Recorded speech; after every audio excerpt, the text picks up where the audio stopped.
Hi, Taurus. This is Lee at Fresh Astrology. How are you? We're looking at November 2019. So, welcome. And before we get started, I've got a few announcements. I have a new website, and the description should be down here. You just look below the video. It's in the area called description. You may need to hit the little arrow for it to expand so you can see it. But go to leesears.com, and there I have a membership lounge for astrology people. And within that space, you have the same thing you have here, but it's more in depth.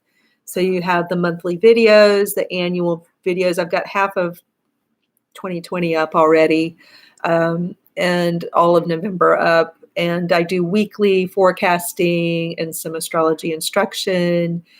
And for members there, I will pick one person a month to do a free reading. And I think it's a fun community already. So come join us there. And also, you'll see another web address. That's for my company, Camille, slightly different focus. It's a coaching event and course company. We were branded as Tribe. So a lot of you are members of Tribe. And you guys know that we rebranded over the summer, but that Camille is the same thing. If you've heard me talk about Tribe, it's now Camille. We just did a rebranding exercise this summer and wanted to fix some things. And so that's why the name changed, but it's the same mission. So let's get to your reading, guys. Taurus, what's going on for you? How's it going with Uranus in your sign? What kind of changes are happening for you?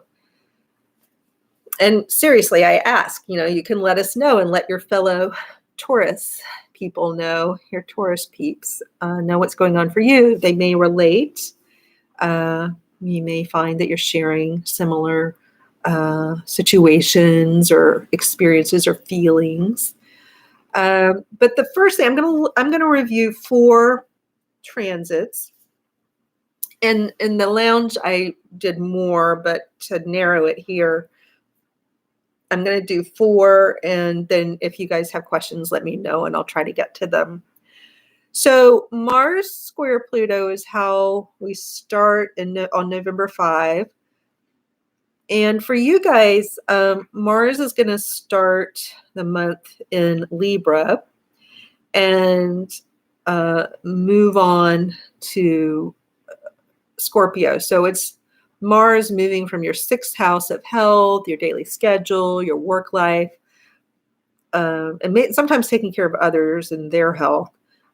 It moves from that area into your relationships. And Pluto has been stationed firmly in your 9th house. And now, Saturn is there with it. So those are the 2 houses. It's the 6th and the 9th house that we're talking about. And so what could that mean for you? Let me just look here for a sec.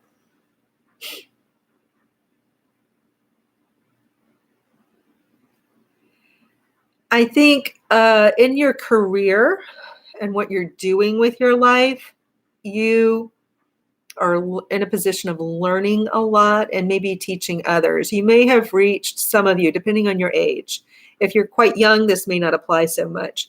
But depending on your age, you may have reached, as a Taurus who's old, like maybe older than middle age, or maybe, like a rare 30-something Taurus may have, at a young age, or anywhere from 30 up, reached an area of a type of status and power and knowledge. And with this, power, and it's not so much power over others, but a type of mastery is a better word. A lot of you have reached kind of a place of influence. And so with your place in a type of spotlight, and it may be a small spotlight somewhere that you consider small. You may not think of it as big influence. You may not, when you think of influential people, you may not look at yourself the same way, but you develop some kind of niche that is Excuse my dryer just buzzed. I don't know if you could hear that. Um, but you've developed some kind of thing that you do that you have some expertise and you're known for it, whether it's in small circles or larger circles or medium circles. You have some knowledge that you can share, and you're gaining recognition for that. And in terms of the square, it seems like, at least for now, and not always, but for the moment in November and in probably October too, it may have seemed like, man, I have to put so much work into this. I am so busy. I don't know if I can keep up this pace. I want to take care of my health too. And when I do that, I can't put as much attention on my job. And when I put a lot of attention on my job, I can't take care of my health or maybe other people. And I don't know how much, there need to be like 72 hours in a day for me to get everything done. So some of you may be feeling kind of like that, like just like you're kind of racing to keep up. And literally racing. Some of you may be picking up running or walking more, being more active, which will certainly help with whatever's going on in this ninth house area, which looks to be very promising. The only downside to the ninth house is sometimes it can show a legal battle. So, and you never ever, when Mars is square and you've got Jupiter you think is lucky, but you never ever want to be arrogant in a legal battle with this setup.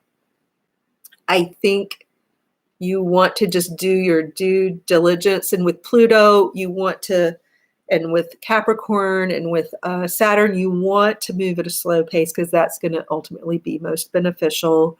You want to come in with a student beginner mind. If you are one of the Taurus people who have a legal situation or a big legal case, some of you maybe are in the legal world, but you want to be kind of circumspect, understand that even though you're an expert or maybe think you have the upper hand, you want to go in with what Saturn kind of wants. It's like a student mind, a willingness to be humble in the face of whatever needs to be known here. So, and you can apply that to any situation in the ninth house. Ninth house could be publishing as well. So a lot of you, like it would be kind of classic for a book tour or just working toward a deadline. Same thing with like a company launch or a product launch, working toward a big deadline, a big launch. The launch seems to be closer to just like in December. The Jupiter influence is coming up in December. You end the month with this lovely, Jupiter-Venus conjunction.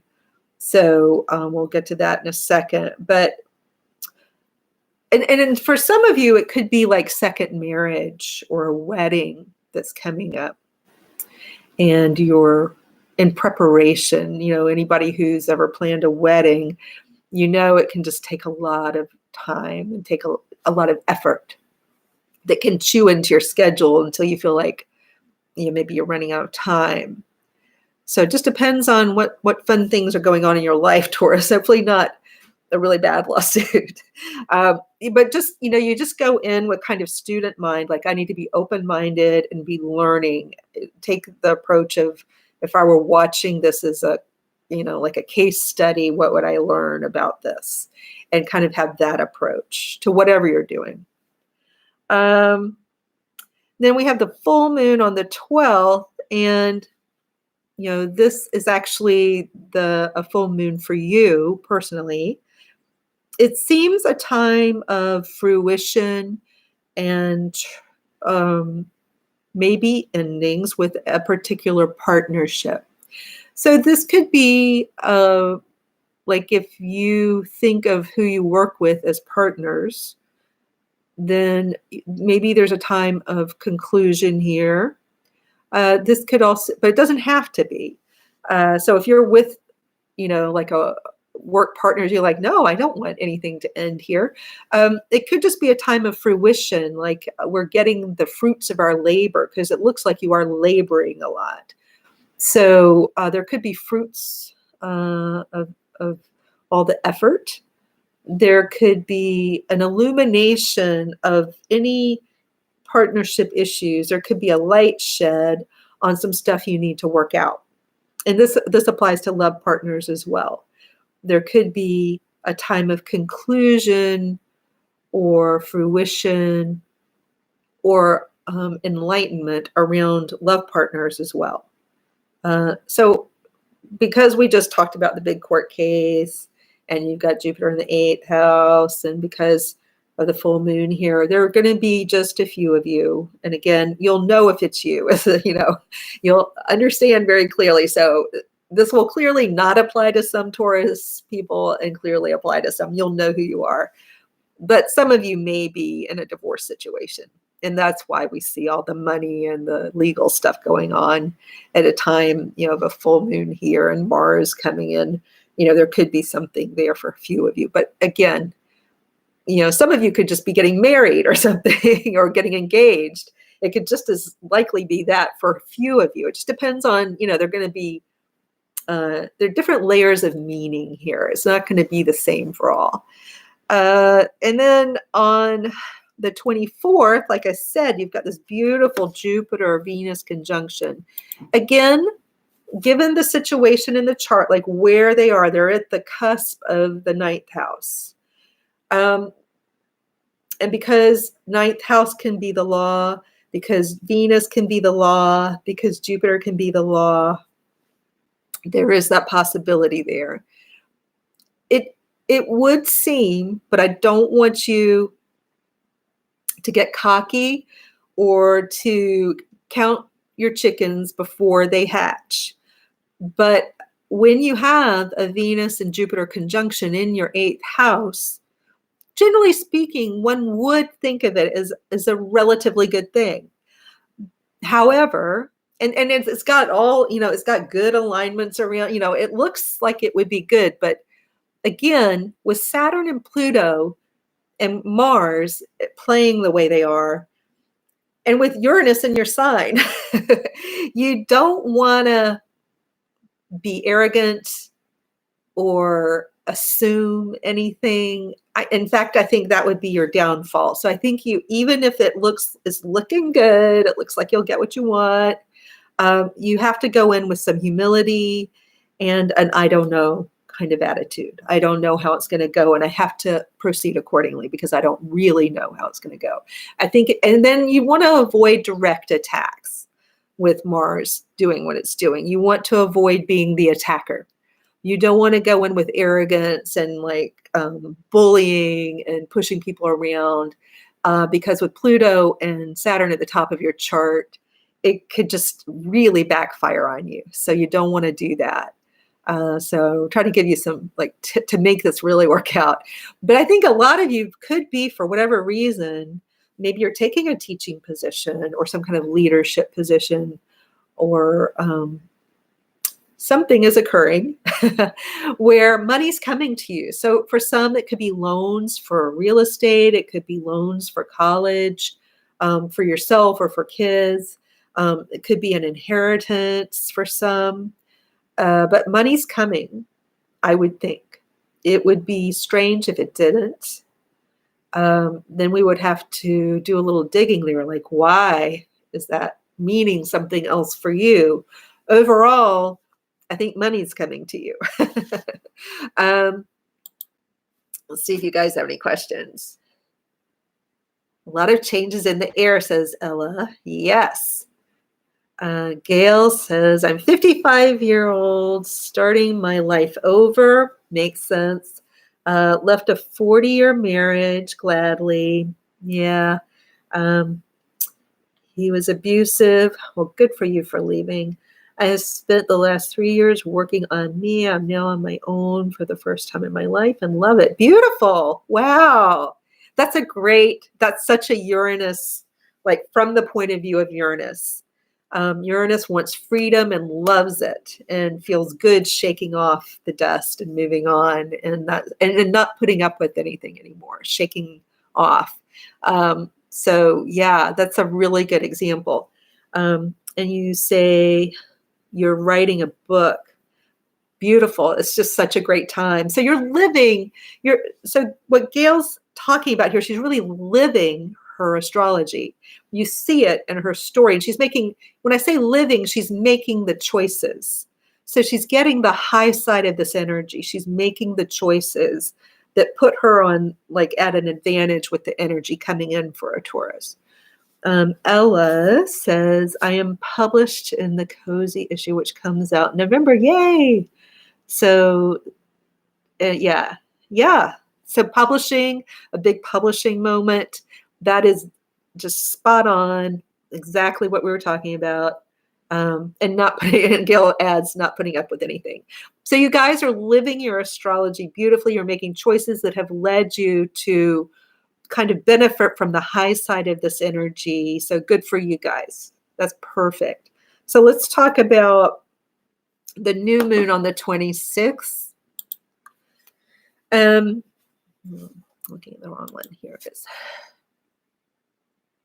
So the new moon is happening, again, it's this 8th house area. But it's right on the threshold. It's kind of between the 7th and 8th houses. It is firmly in the 8th house. So it's definitely a Sagittarius sun and the moon crossing over. But, it's as though it has something to do with partnership too. Again, it could be work partners, love partners, and then this new moon in your 8th house. So this could be, it's such a psychological house that when you have a new moon here in Sagittarius, it could really be a new kind of turning over a new leaf on a psychological, emotional level, where it's like, I want to say your heart can be braver. I'm thinking of the phrase brave heart. So it's kind of a lovely new moon for you in this way. And it's so close to this Venus-Jupiter conjunction it's just a fascinating set of days for you guys. And I would love for people to give feedback after the fact. I mean, if you have something scheduled for that day, you can let us know what it is. But after the fact, it'd be fun to hear what happened for you guys, because it's really promising, I think, for many people. It can also be turning over a new financial leaf. So whether that's a new source of income or a court decision, or, I don't know what it is, or a sale of a property, but it's like you're turning over a new leaf, a new start in your finances. So however that's coming about, but it's very nice. Trying to think, what else could we see about a new moon here? I mean, the 8th house is pretty complex, but it's like a new start, a new page, a new way of being or thinking or feeling. So see what happens for you. You may think, for the people who said they're publishing or writing, you may think, or if you've got a court case, you may think, oh, it's all about that. But see more on an interior level what's happening for you. See if there are any aha moments, or if it feels like you're turning over a new leaf emotionally. See what happens. What's the experience of the transit? It's really fun to notice that. I think that's where you get the most depth out of astrology. Yeah. So guys, I'm excited for you. This is another sign where I'm thinking, this is really interesting. So let me know how it goes. I think financially it looks to be good. I'm cautious around that, because I don't want people to count, their eggs before they hatch, or to assume, or to be arrogant about, I don't know, whatever's going on here. But it looks promising financially. And in love, if you're looking for love, I mean, you do have Mars coming into your seventh house. So for some of you, rather than divorcing or splitting up, it could be a coming together. It could be a person coming in. So it really could go either way. Just depends on how your age and what your previous situation was. So it'll be very interesting. All right, guys, take care. Thanks for being here. Have a great month.